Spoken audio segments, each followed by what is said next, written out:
Hi, I'm Raylene, and welcome to Khaleesi Clues. This will be the 7th video in a series of Game of Thrones Season 8 prediction videos that I am currently making for my channel. You can find all of the previous videos listed on my channel under the prediction series.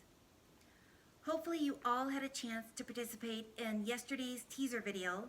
It was titled 3 Women and a Baby. Like I said in that video, I am predicting 3 pregnancies for Season 8. We are already aware of Queen Cersei's pregnancy.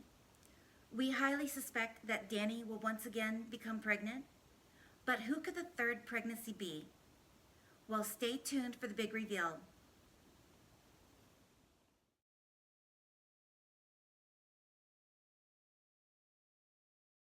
I don't know how else to break this to everyone without just blurting it out and then backing it up a bit and go over all of the clues, foreshadowing, and lastly, after all is said and done, I'll get to finally tell you all about my crazy dream that led me to a lot of these predictions. Everyone may want to sit down for this one because I'm about to reveal who I think will become pregnant in Season 8. So here it goes. In case the title of this video didn't make it clear, my prediction of who I believe will become the 3rd pregnancy for Season 8 is Sansa Stark. Okay, now I want to know, did anyone else out there see this coming? Because I've been dying to finally get to this moment to talk to everyone about this prediction, and I'm really excited because I don't think anyone else has this in their radar. So now that you know who the 3rd pregnancy would be, who do you think the lucky father will be for Sansa's baby? If you guessed Tyrion Lannister, well, I think you are 100% correct. I know, it sounds absolutely crazy, but hear me out and give it a chance to sink in. I'm telling you, the clues and the foreshadowing is there. All the way back to and before Season 1, there were clues. And that's exactly where I'm going to start. So everybody, sit back and relax if you can, and let's get started. Apparently, George R.R. Martin has set Sansa and Tyrion up to be a little bit of a tribute to the TV series titled The Beauty and the Beast. In case you were not aware, Mr. Martin used to write for the TV show series before he began writing the Game of Thrones novels. Although we can all say that Sophie Turner is definitely beautiful, and Peter Dinklage is far from being beastly. If you ask me, he's more of a feast, but the references are still there. Let me just read to you a brief description of the 1987 cult fantasy series. The tale unfolds in a modern-day Manhattan, New York, where the beautiful character, Katherine Chandler, a lawyer, is brutally attacked in Central Park and left to die. She is rescued by a lion-faced character named Vincent, a sensitive, literate soul with savage tendencies, who inhabits a rich subterranean world beneath Fifth Avenue. Okay, that was a very brief description of the TV series, but just let me point out some of the similarities, such as the beauty character's name, Katherine Chandler. The initials are CC, whereas we have Sansa Stark with the initials SS. It also makes me wonder if Mr. Martin used one of his co-workers' names for an inspiration for Sansa's name. One of the other co-workers that worked on the TV series, his name was Alex Ganza. So we have Ganza and Sansa. It seems really similar to me. So back to the story. Although that could be just a complete coincidence, but then again, we are talking about George R.R. Martin. Is there really anything as coincidence when he is concerned?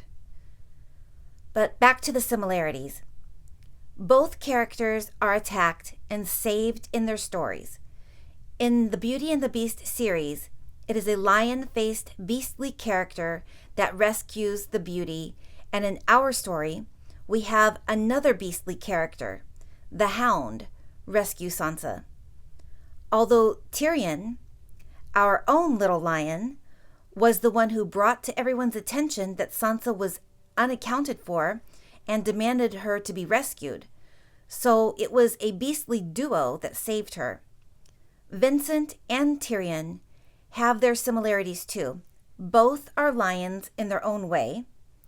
Both are sensitive, literate souls, quoting and loving literature, and both have savage tendencies. Vincent lives in a rich underground world, whereas Tyrion, well, he's just rich. But speaking of the underground world, his father did put him in charge of creating all of the drains and sewers for Casterly Rock.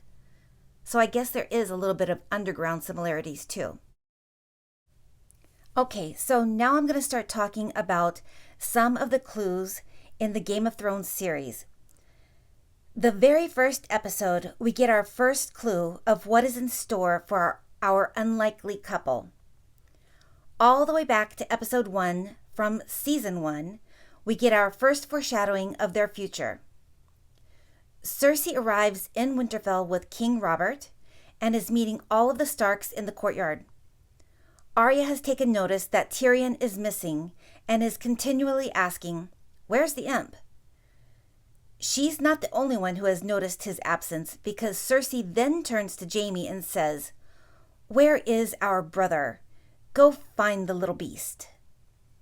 And lo and behold, a little later in that same episode, we have Sansa greeting Queen Cersei at the king's feast when Cersei says, "Hello, little dove, but you are a beauty." But the conversation gets even a bit more interesting, with the queen stating a few choice lines. One, while talking with Sansa, she says, "Such a talent. You must make something for me." And then right after, while talking with Catelyn, she states, "I hear we might share a grandchild someday." Okay, that moment may not have come true, but the "you must make something for me" and the sharing a child part stood out to me like a red flag. There was also the moment when Ned was trying to make amends with Sansa after the death of Lady. He brought her a gift at breakfast, a baby doll. From what I can tell, it looks like a little girl baby doll, possibly a clue as to the sex of Sansa and Tyrion's future baby. And then a little later, we have the conversation between Septa Mordane and Sansa. They were discussing the possible future children for Sansa and, at the time, Prince Joffrey. This discussion may have also given us more clues. Sansa was terribly worried that she would only have girls with no male heir for the future King Joffrey. Let's just say, thank the gods for some unanswered prayers. George R.R. Martin had planned in his original Game of Thrones draft for Sansa to actually have Joffrey's baby. I'm so glad that part of his story has changed. Among some of the clues and foreshadowing, one of Sansa's protests to her father when he was informing the girls that they would be returning to Winterfell was the fact that she couldn't leave Joffrey, that she was going to marry him, a golden lion, and how she was going to give him sons with beautiful blonde hair. Well, she got part of that right, at least so far. I mean, she did marry a golden lion, just not the golden lion she was thinking. Moving forward into season 2, we have the dinner scene with Queen Cersei, Sansa, Tommen, and Myrcella. The queen was tormenting Sansa a bit by telling Tommen that even if Joffrey killed Robb Stark, that Sansa would be sure to still do her duty, as any good little dove would do. It was during this season that we began to see a small bit of a relationship bloom between Sansa and Tyrion. Tyrion on more than one occasion either speaking such kind words and treating her with gentleness, or even coming to her rescue while being tortured by the orders of the King Joffrey. There is actually quite a lot of emphasis on the trials and tribulations of being a woman that season. Sansa was nearly raped by a group of men during an uprising in the streets. She was saved once again by Sandor Clegane and Tyrion. This would have been the second incident that they saved her. Sansa has quite the little triangle going on. 2 beastly boys, Tyrion and Sandor, and 1 beautiful little dove. But it wasn't until season 3 that we actually got to see the union of Sansa and Tyrion when they were forced to marry. I absolutely loved the scene where Tywin and Cersei were meeting with Tyrion about their plans for Sansa, Tywin instructing Tyrion that he will wed her, bed her, and put a child in her. Tyrion, of course, never feeling worthy enough, immediately thinks of his father's arrangement as a cruel and unusual punishment for Sansa. Poor Tyrion, he doesn't realize what a gem he truly is. But the best part was seeing the carpet get yanked out from underneath Cersei when her dad informed her that she would be wedding Loras Tyrell. I remember almost spitting my drink out the first time I watched that episode. Seriously, this is just the best story ever. There is another scene I would like to bring up from season 3, and that was the conversation between Lady Sansa and Margaery. Lady Margaery was talking about Sansa and Tyrion's possible future son. Now, this could have just been small talk between 2 women and not foreshadowing at all. In their society, a male heir is of extreme importance. But if by any chance this is foreshadowing a future son, and like I had said before, the baby doll Ned had gave Sansa looks like a baby girl. So it makes me wonder if there could be a possibility of their union producing twins. Like Jaime and Cersei are twins, so we know it runs in the family for Tyrion. I don't know. I guess we will just have to wait and see. Lady Margaery then continued with her pep talk to Sansa, reminding her that Tyrion is an experienced lover, which is a definite benefit for Sansa. I think we can all say without a doubt that any lover should be better than her last. Season 3 gave us some really great Tyrion and Sansa moments. Even the smallest detail can speak volumes when it comes to foreshadowing. Take, for instance, Tyrion and Sansa's wedding day. Sansa is in her room getting ready for the big day. The camera first focuses on the baby doll Ned gave her. Then it focuses on Sansa's reflection in the mirror. Tyrion arrives to talk to Sansa and begins knocking at the door. All the while, the baby doll is still in the frame on the lower right side. I think that was definitely foreshadowing their future child. As he prepares to escort Sansa to their ceremony, we also get to hear Tyrion's sweet words on how she will become his wife that day, that she will no longer be a prisoner, and how he vows to never hurt her. How can your heart not melt for him? The wedding reception for Tyrion and Sansa is stressed heavily throughout, with reminders of Sansa having a Lannister baby. From Tywin's encouraging father and son/not my son talk with Tyrion about his wedding night duties, to Joffrey's creepy creeper threat of putting a baby in Sansa himself by force. But all of these events lead up to one of the sweetest Tyrion and Sansa scenes, which happens in their bedchambers that evening. We watched as Tyrion reveals his attraction to Sansa, even though he had previously denied it to his buddy Bronn and lover Shae. Tyrion is literally taken back by Sansa's beauty as he stands and stares in amazement as she loyally and dutifully undresses in preparation for the consummation of their wedding. Tyrion, not missing anything, notices his wife's reluctance. He unselfishly puts a stop to her undressing, vowing that he will not share her bed, not until she wants him to at least. Sansa asking the sad question, "What if I never want you to?" In which he replies, "And so my watch begins."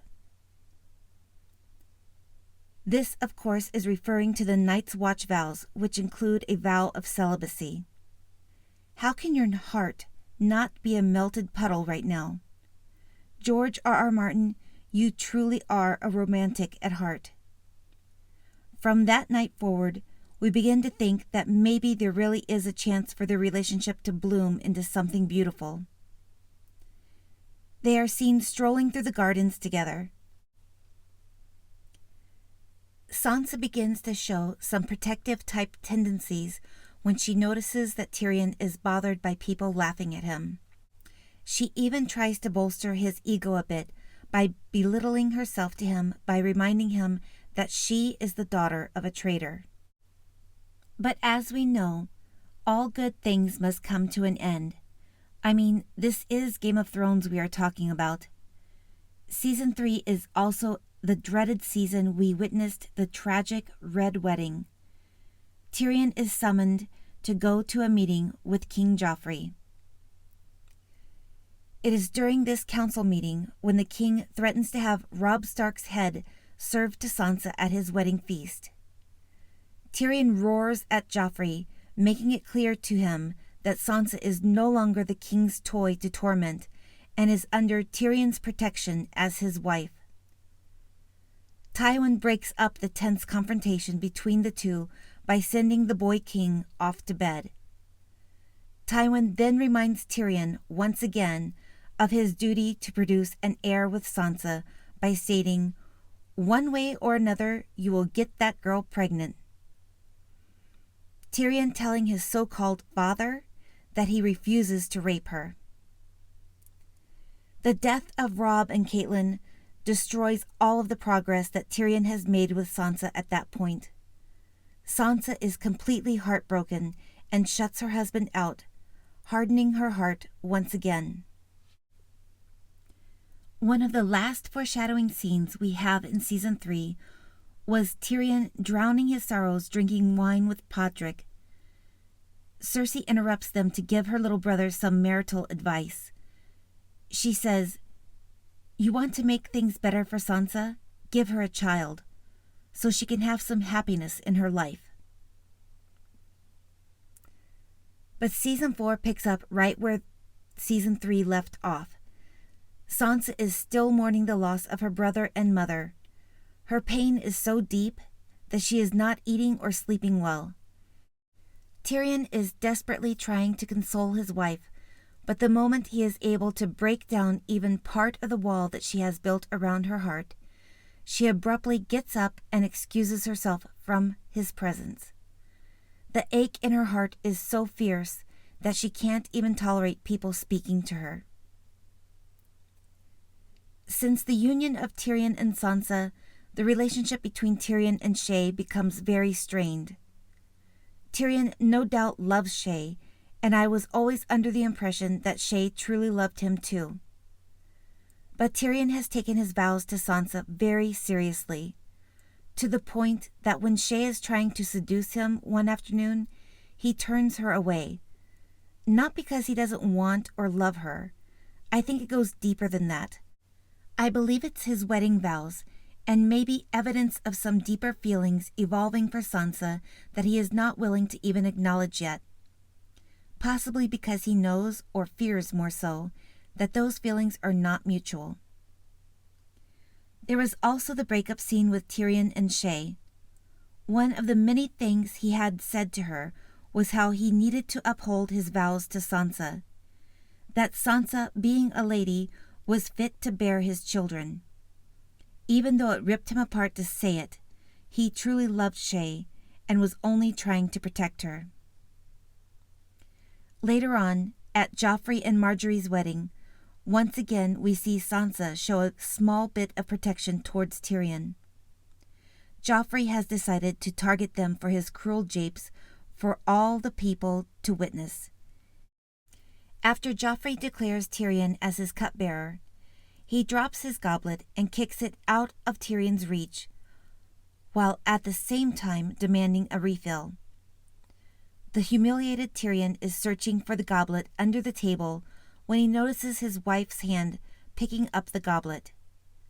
Slightly surprised, he raises up and Sansa bravely hands him the goblet. Sansa knew this gesture could easily have turned the king's attention onto her, but she took that risk anyway and gave what small support she could to her husband. Luckily, soon after, we all got to watch Joffrey choke down that wine. Yes, drink up and thank God that pie was dry. He deserved every last drop of that wine. So we were finally rid of Joffrey. But this is also where we see the departure of Sansa. One would think that all of this foreshadowing and build-up was for nothing. But even while they have been apart for the last 3.5 seasons, there has still been some small clues. For example, one of the last clues we have of their connection in Season 4 is them still showing support for one another. While Tyrion is imprisoned and waiting for his trial to begin, he assures Jaime that Sansa has had no part in the death of Joffrey. Sansa, in return, speaks the same about Tyrion when she is questioned by Littlefinger during their escape to the Eyrie. Starting in Season 5, Tyrion has escaped death and is traveling with Varys. Becoming a little stir-crazy, Tyrion talks Varys into stopping at a brothel. Tyrion, being the smooth operator that he is, flirts with one of the ladies of pleasure there. She agrees to take Tyrion into a room, but shockingly, even to himself, Tyrion refuses to go. He apologizes and tells her that he can't do it. I know some people may think it was because he had lost Shae. I think it was because of his wedding vows to Sansa. At that point, he still considered her his wife. Like I said, he has taken his vows very seriously. We didn't get much of Tyrion and Sansa in Season 5 because they were separated.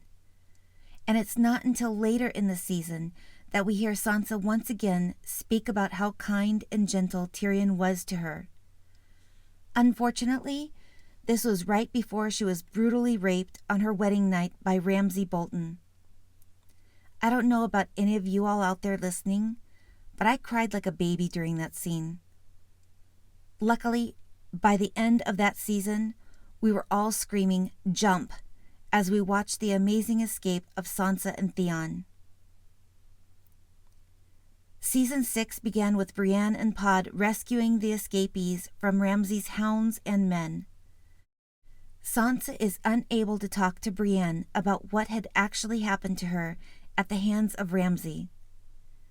Theon, knowing she is safe with Brienne, says goodbye, which ends with Sansa grabbing and hugging him. This speaks volumes of her inner strength. The fact that she can allow the physical contact of another man after all she has been through proves that Ramsay did not destroy her completely. All through Season 6, we all held our breath, thinking any moment Sansa would reveal that she was carrying Ramsay's baby. Thank the gods once again for small miracles. We made it through to the end of the season, to the end of Ramsay the Cruel. Now, just a quick question for you all out there. Does anyone think by any chance Sansa could have been warging into the dog that killed Ramsay? I know there's no chance for it to be addressed in the show because they have not touched on any of the Starks being wargs except Bran. But I still wonder if by any chance this same scenario happens to evolve in the books. I think it would be awesome if she actually was able to warg into the dog. To be the one who tasted Ramsay's blood. To be the one ripping him to pieces. To be the one to feel the life leave his body. to be the one to pass the sentence and swing the sword, so to speak. Best revenge ever, and definitely deserved. The show never really even touched on the fact that she could or should have been pregnant by Ramsay. Not even a mention of her requesting moon tea from anyone.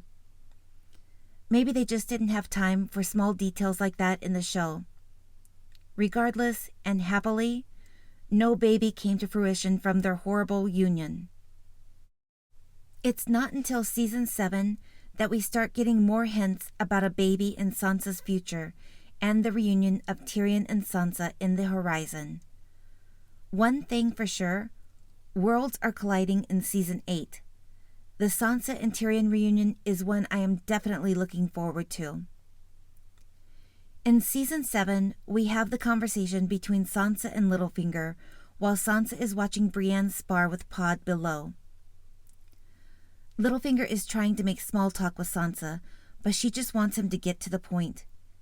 He claims he just wants her to be happy and safe. She assures him that she is home safe and surrounded by friends with Brienne there to protect her. He once again stresses that he wants her to be happy. That's when he asks the key question. What do you want that you do not have? In which she retorts back, at the moment, peace and quiet. But it was that question that made me think back to her childhood dreams of becoming Joffrey's wife and giving him golden-haired babies.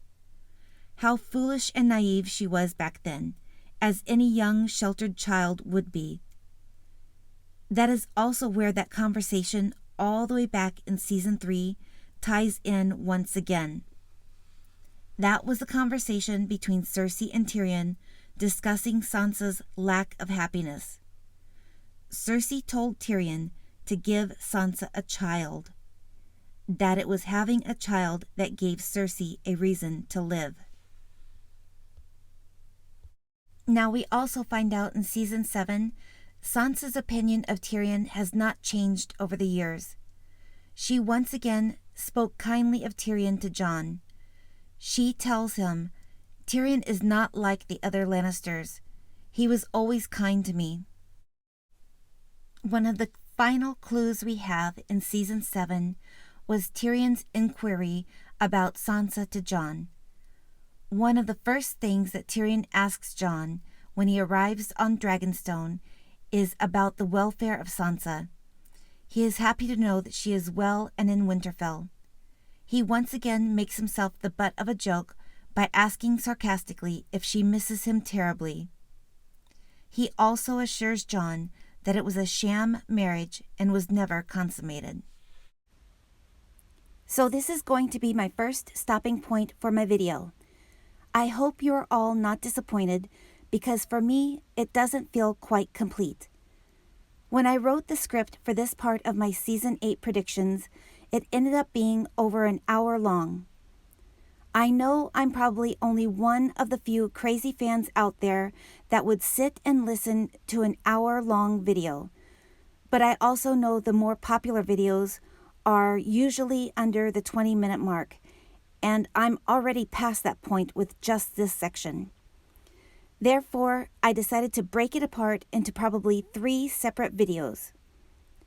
While researching this video, I had discovered so many clues and foreshadowing points scattered throughout the 7 seasons, and I just wanted to cover them all.